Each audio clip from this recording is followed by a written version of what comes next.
You should view the world as a conspiracy run by a very closely knit group of nearly omnipotent people, and you should think of those people as yourself and your friends. Robert Anton Wilson. Video 44, You Are the Conspiracy, Part 1 of 2. 7 proofs of why we're not ruled by malevolence. And this thesis annoys the brainwashed more than anything, but you don't have to watch it. So my thesis: all people, but especially us conspiratards, are subject to psyops, lies, to create low-level trauma, e.g. pretend nuclear weapons, pretend man-made climate change. Those are psyops aimed at all the unwashed masses, and they're trying to poison us. That's aimed just at us, but it's all bullshit. So why do the gods create trauma? It has to come from a higher power. You must realize that this hoax lie realm is too vast and too absurd to be created by men. They carry it out maybe, but it comes from the intelligent designers. Well, I know one reason they do it, and I'll have a video on why they do it, but when you realize it has to be benign and nobody dies, nobody gets hurt, and you're watching exactly the right 2 videos for that, then it's fascinating and amusing too, and a challenge to try and work out what's going on. However, for most conspiratards, their trauma that some evil group have taken power and they're trying to get them, this lasts until they die, and they pass on to the next realm without the realization that this realm has all been a joke, and therefore they fail to even begin to understand this realm before passing on to the next. Why we are not ruled by malevolence. Proof 1. Stability and order. Stability and order is the reality of this realm. The universe still exists. This earth and humanity still exist. Could it still exist if there was real instability or even real evil from our earthly rulers and or from the spirit world, as the shill movement constantly tells us? No, it couldn't exist. For the last few hundred years, technology and economy have been growing decade on decade. Before that, who knows? It's just stories. Were we even here? History becomes illogical beyond a few hundred years back. I intend a video on why most of recorded history is not only illogical, it's impossible. We were placed here for a test or for an experience for us or whatever, with all our memory taken away and 99% of our intelligence taken away for our time in this realm, and with a bunch of jokes about our history and our culture and about who we are. The last few hundred years are perfectly logical, even though they were filled with hoaxes and nonsense just like today. Your mind may be unstable because it's filled with fear-porn psyops, both from the mainstream and the shill movement, but real life is pretty stable. Now you might say, what about all the wars and terrorism? And I'll say, they're all hoax. And then you'll say, oh, you've gone too far now. Such things can't all be hoaxes. Well, they can, but okay, for the sake of argument, let's pretend they're real. It's still stable. You have more chance of dying from a coconut falling on your head than from terrorism. Same for war, unless you're a professional soldier. And really only a soldier from the couple of countries that just love to join in everywhere. And only a tiny minority of soldiers of those countries ever see action, in inverted commas. If you've been successfully brainwashed by the shill movement, you'll believe bullshit like different secret societies and deep state are battling for control. But control involves different levels of bureaucrats, a hierarchy. In Das Kapital, Karl Marx wrote that there is always most friction between two groups that work next to each other, e.g. between the owner class and the managerial class, and between the managerial class and the working class, rather than between the owner class and the working class. Now that's theoretically true, even though Marx was a psyop, but that's another video. So the rulers, who we are told have taken over secretly, Freemasons, Jews, bankers, Jesuits, communists, whoever you believe, would be at the top level. But the next level down, or at some lower level, it would not be them. It would just be paid bureaucrats working for them, who have no loyalty to them. But we see no friction that such a secret tyranny would cause. We see no battles or disagreements in government, apart from the top level pantomime left versus pantomime right. But when you analyse it, left and right are really very close to each other, and they simply represent the natural human differences in belief on how the common pot of money should be spent. And we have to create a common fund, and we have to have people to manage it. Now, at the very top layer, this will sound contradictory, but it's not. Government is universal and is secret and above national governments. The very universalism of it is secret. But because it's so stable, it has to be governed from a higher hidden power. It's not material laws or rules or human behaviour that can keep it so stable and secret. So this higher power, the creationist spirit, the intelligent designers, has to be at the top of everything. Now, if you're an atheist, you'll think that's mad, but if you believe in intelligent design, it shouldn't sound mad, unless you think they designed us and then went away somewhere and never came back. So the world is far more stable than any pretend group of humans in their pretend secret society. It's total, but it's not killing us or physically harming us. And we get the strong possibility of moving on after this crazy realm. So what about instability from man-made religions?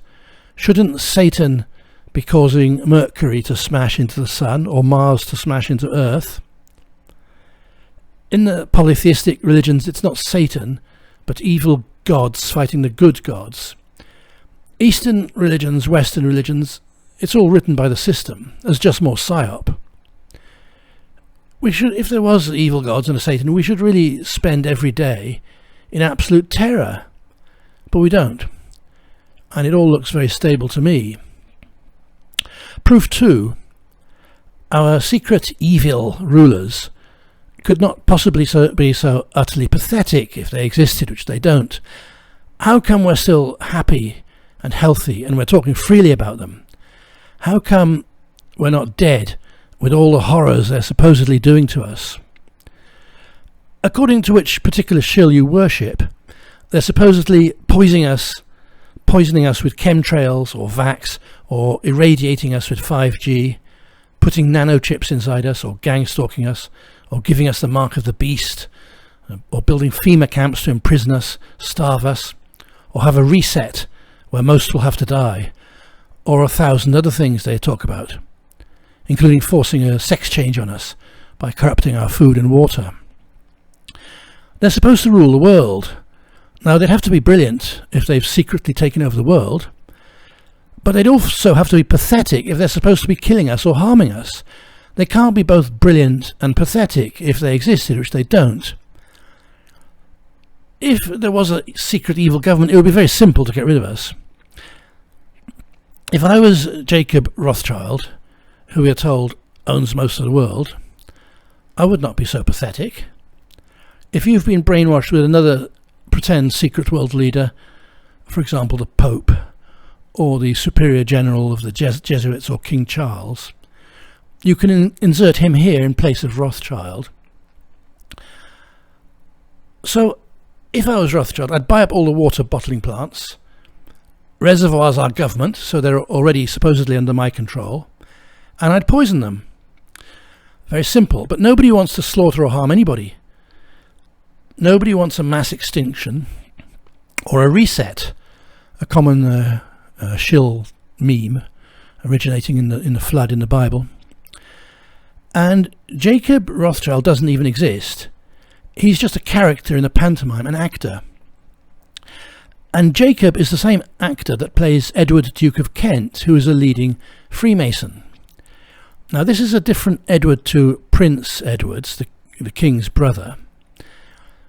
So the system, by system I mean our clownish gods and the human bureaucrats, have come in and they've said, right, we'll have our actor as Jacob, head of the pretend Rothschild family, and that will give a clue for those with eyes to see about the stupid Rothschild psyop that we created. And we'll also have him play Edward Duke of Kent, the leading Freemason, to give a clue about that stupid psyop too, for those with eyes to see. Because the Masons are just an overaged boys' club who control nothing, a massive amount of procedures and silly dialogues to be learnt, just mockery to waste people's time, like the rest of this realm. Well, we've got to spend our time doing something. The system gives everybody the chance of understanding reality in the material world. However, you have to dig it out, and dig hard. Nothing is given for free. The system is a real power, a hidden power, the creationist power, and it can't possibly be like the jealous, genocidal god of man-made religion. The Rothschilds, the Rockefellers, Jeff Bezos, Bill Gates, Elon Musk, George Soros, Richard Branson are all actors. I could do a video on who each of them is. Many of them are fronts for real corporations that have real directors and are owned in the normal way by pension funds, investment funds, and many small shareholders. Such a front or veneer person as pretend head is within the law, albeit deceptive. You see, I don't think they even say, I'm CEO of this organisation. The media just continually ask them questions about the values and plans for their particular organisation, which they answer. And they do actually represent it, but they're not really the head of it. They haven't worked their way up to the boardroom, they're just an actor. And as always, people believe what they want to believe. The Rothschilds are just a fear-porn psyop. They're a pretend family made up of a variety of actors from different families, like the Kardashians, or the British royal family, or any other royal family. Evelyn de Rothschild is Bernie Saunders, and he's also comedian Larry David, who makes jokes of how similar he looks to Bernie. They like to hide jokes within jokes. Ondine Rothschild is one of the many characters Princess Diana, or the actress who plays Princess Diana, has played since her tragic death. And the younger Rothschilds, because there's a generation below her now, they're all accounted for too. So the Rothschilds and all other groups, Freemasons, shapeshifters, Zionists, Jesuits, bankers, World Economic Forum, Satanists, secret elite transgenders, the Royals, Bilderberg Group, Illuminati, Lizardmen, Sovereign Knights of Malta, etc., whether they exist in some form or don't exist at all, are all just a joke and don't control anything. And it's telling that the shill movement can't decide on which of these actual groups it is that controls the world. That should be a red flag that it's all just stupidity. But that doesn't put the conspiratards off. They just believe it's the particular group which their favourite shill pushes. We are not ruled by malevolence. Proof 3. The superior spirit has no need or desire to harm or harass the inferior. Those who have power over us, both spiritual or material beings, I mean, we're all both really, but they have no need to harm or harass us. They have been placed at a higher spiritual level in this realm than the rest of us clueless bastards. Organised desire to harm or harass from a power group is a psyop concept, but an old psyop. If such a desire existed, and it doesn't, it could only be a reaction from the lowly and the jealous, from the oppressed, if there are any, or if there were any. Put yourself in the mind of the rulers. Now, some people can't, like the little conspiratard who obsessively believes that they're out to get us. And maybe because that's what that particular conspiratard likes to imagine doing if they were in power, and they can't conceive of a different outlook.